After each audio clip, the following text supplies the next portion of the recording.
রসায়নের নতুন একটি ক্লাসে আপনাদের সকলকেই স্বাগতম।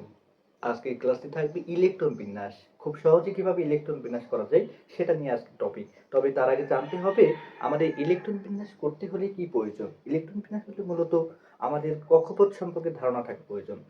কোন কক্ষপথে কতটি ইলেকট্রন প্রবেশ করবে এবং কক্ষপথগুলোকে কি দ্বারা প্রকাশ করে সেটা জানতে হবে। খেয়াল করেন আমাদের যে কক্ষপথ আছে সেটাকে প্রকাশ করে প্রথমত এস কক্ষপথ, পি, ডি এবং এফ। এস, পি, ডি এবং এফ। এই হচ্ছে চারটা কক্ষপথ সম্পর্কে যদি আপনার ধারণা থাকে তাহলে আপনি ইলেকট্রন বিন্যাস খুব সহজে করতে পারবেন। তবে তার আগে জানতে হবে যে কোন কক্ষপথে কতটি ইলেকট্রন প্রবেশ করে। দেখেন এখানে চারটা কক্ষপথ দেখতে পাচ্ছেন। প্রথমত এস কক্ষপথে আমাদের সর্বোচ্চ দুইটা ইলেকট্রন ধারণ ক্ষমতা। এই ধারণ ক্ষমতা কত? দুইটা। সর্বোচ্চ ইলেকট্রন সে গ্রহণ করতে পারবে দুইটা। এরপর আসেন পি অরবিটালে। এই পি অরবিটালের ধারণ ক্ষমতা হচ্ছে 6টি। পি অরবিটালের সর্বোচ্চ ইলেকট্রন ধারণ ক্ষমতা 6টি। ডি অরবিটালের সর্বোচ্চ ইলেকট্রন ধারণ ক্ষমতা হচ্ছে 10টি। ডি অরবিটালের সর্বোচ্চ ইলেকট্রন ধারণ ক্ষমতা 10টি। এরপরে আমাদের যে অরবিটাল আছে সেটা হচ্ছে এফ অরবিটাল বা এফ কক্ষপথ। এই কক্ষপথের সর্বোচ্চ ধারণ ক্ষমতা হচ্ছে 14টি ইলেকট্রন। তাহলে আমাদের কক্ষপথের ইলেকট্রন ধারণ ক্ষমতা সম্পর্কে জানা শেষ। তবে আমি যে টেকনিকটি অবলম্বন করবো সেটি হচ্ছে আমরা প্রথমে দেখেন এস অরবিটাল আছে। কোনো ইলেকট্রন বিন্যাস কোনো মৌলের ইলেকট্রন বিন্যাস যখন করব তখন এস অরবিটাল প্রথমে দুইবার নিব। তাহলে কি নিব? প্রথমে এস এস। এরপরে কি আছে দেখেন এসপি। এসপিটা কিভাবে নেব? শেষের দিক থেকে দুইবার নেব, শেষের দিক থেকে ডাবল করব। তাহলে পিএস পিএস। আরেকবার নিব, একবার নিয়েছি আরেকবার পিএস। তাহলে কি নিয়েছি? S S PS PS. এরপরে আসেন 3 নম্বরে কি আছে? ডি। ডি থেকে এস পর্যন্ত আবার উল্টা নিব।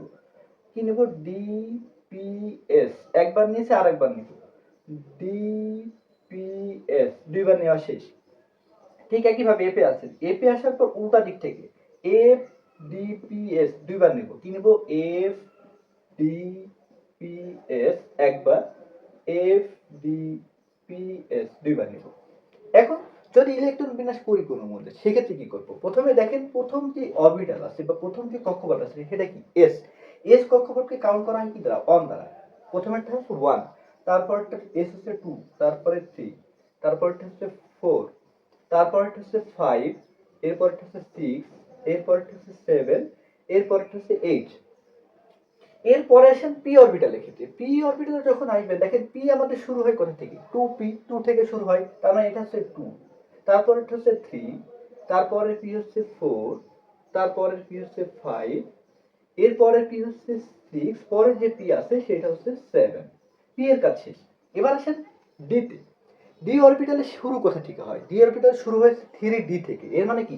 শুরুটাই হচ্ছে 3 থেকে। তার মানে এটা প্রথম, এটা হচ্ছে 3, এর পরের যে ডি পাবেন সেটা হচ্ছে 4, এর পরের ডি হচ্ছে 5, এর পরের ডি হচ্ছে আপনার 6।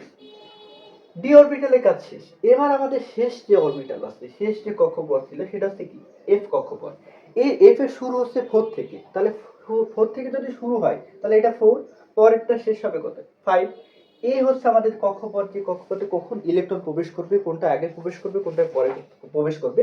এই নিয়ম অনুসারে করলে আপনারা খুব সহজে বুঝতে পারবো। দেখেন আমরা যদি এই যে টেকনিকটা দেখলাম, এই টেকনিকটা দেখেন অবলম্বন করে প্রয়োগ করি তাহলে কি আসে দেখেন। আমরা এখন লেডের ইলেকট্রন বিন্যাস করি। লেডের সংকেত কি? পিবি। লেডের সংকেত হচ্ছে পিবি। এর পারমাণবিক সংখ্যা হচ্ছে 82। এর পারমাণবিক সংখ্যা কত? 82। ইলেকট্রন বিন্যাস করেন। ইলেকট্রন বিন্যাসে কি হবে? প্রথমে এস এস নেবেন, তারপরে কি নেবেন? PS PS, S S PS PS. এরপরে কি নেবেন? D P S. আবার নেবেন কি? D P S. ডিপিএস নেওয়া শেষ। এরপর নেবেন কি? F D P S. আমাদের এই পর্যন্ত নিলে 82টা ইলেকট্রন কমপ্লিট হয়ে যাবে। এখন কি করবেন? যে এটা কাউন্ট করেন। প্রথমে কত? 1, তারপরে কত? 2, তারপর 3s, তারপরেরটা হচ্ছে 4s, তারপরে এস হচ্ছে 5s, তারপরে এস হচ্ছে 6x, এরপরে যে এস পাবেন সেটা হচ্ছে 7s। এরপরে পি আসেন। পি এরটা কত? 2p থেকে শুরু, 2p, 3p, এরপরেরটা হচ্ছে 4p, তারপরেরটা হচ্ছে 5p, এরপরে যে পি থাকবে সেটা হচ্ছে 6p। পি এর কাজ শেষ।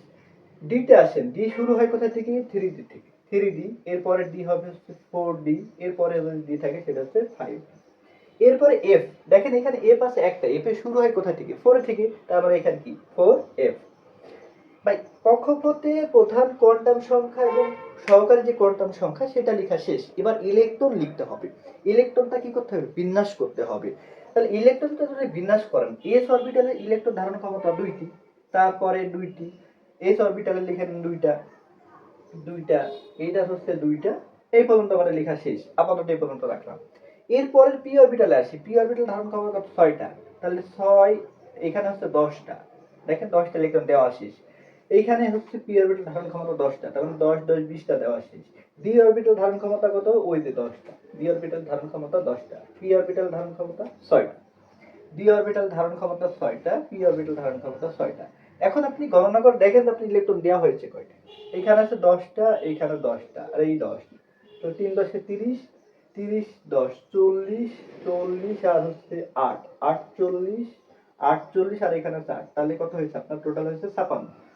ইলেকট্রন আসে কয়টা? 82টা। তার মানে এফ অরবিটালে যেটা দিবেন, এই এফ অরবিটালে ইলেকট্রন ধারণ ক্ষমতা কত? 14। ওই যে এফ অরবিটালে সর্বোচ্চ ইলেকট্রন ধারণ ক্ষমতা 14, এর উপর ধারণ করতে আর পারবে না। এরপর সে ডি, ডি অরবিটাল ধারণ ক্ষমতা কত? 10টা। তার মানে টোটাল হয়েছে কত দেখেন, এইখানে হয়েছে হচ্ছে 24। এখন যোগ করেন, 10 10 20 30, 30 40, 40 আর হচ্ছে 16, 56, 56 আর এখানে হচ্ছে আপনার কত আছে? 24। 56 24 যোগ করলে হবে হচ্ছে আপনার 80। আর ইলেকট্রন আছে কয়টা? আর ইলেকট্রন আছে হচ্ছে দুইটা। এই ইলেকট্রনটা এখন দেখেন, এই যে 6p অরবিটাল আছে, 6p অরবিটালে সর্বশেষ ইলেকট্রনটি প্রবেশ করবে। 7, এটা 0 হয়ে যাবে, এটা আমাদের এখন না নিলেও চলে। তার মানে আমাদের সর্বশেষ ইলেকট্রনটা 6p অরবিটালে প্রবেশ করেছে। এই হচ্ছে আপনার ইলেকট্রন বিন্যাস। এইভাবে আমরা যে কোনো মৌলে ইলেকট্রন বিন্যাস করতে পারি। আরেকটা ইলেকট্রন বিন্যাস দেখতে পারেন, সেটা হচ্ছে ম্যাগনেসিয়াম, Mg। এই ম্যাগনেসিয়ামের পারমাণবিক সংখ্যা হচ্ছে 12। ইলেকট্রন বিন্যাস করেন কিভাবে করবেন? প্রথমে এস এস, কি করবেন? এস এস, এরপরে কি? P S, P S. এখন ইলেকট্রন বিন্যাস করেন, এখানে 1 1 এস এর 2, তারপরে কি 2 এস 2, তারপরে এটা কি 2 পি 6, দেখেন কয়টা হয়েছে? 10টা। আর ইলেকট্রন আছে কয়টা? দুইটা। ওই দুইটা ইলেকট্রন প্রবেশ করবে হচ্ছে এস এ, এটা হচ্ছে কি দেখেন 1 এস 2 এস, এটা হচ্ছে কি 3 এস। ওই যে সর্বশেষ ইলেকট্রনটি 3 এস অরবিটালে প্রবেশ করছে। এইভাবে আমরা যে কোনো মৌলের ইলেকট্রন বিন্যাস খুব সহজে প্রকাশ করতে পারি বা ইলেকট্রন বিন্যাস করতে পারি। তবে এই সূত্রটা আমাদের মনে রাখতে হবে যে আমাদের কক্ষপথ হচ্ছে sp দিয়ে, এটার যেভাবে লিখবো সেটা হচ্ছে এস এস পি এস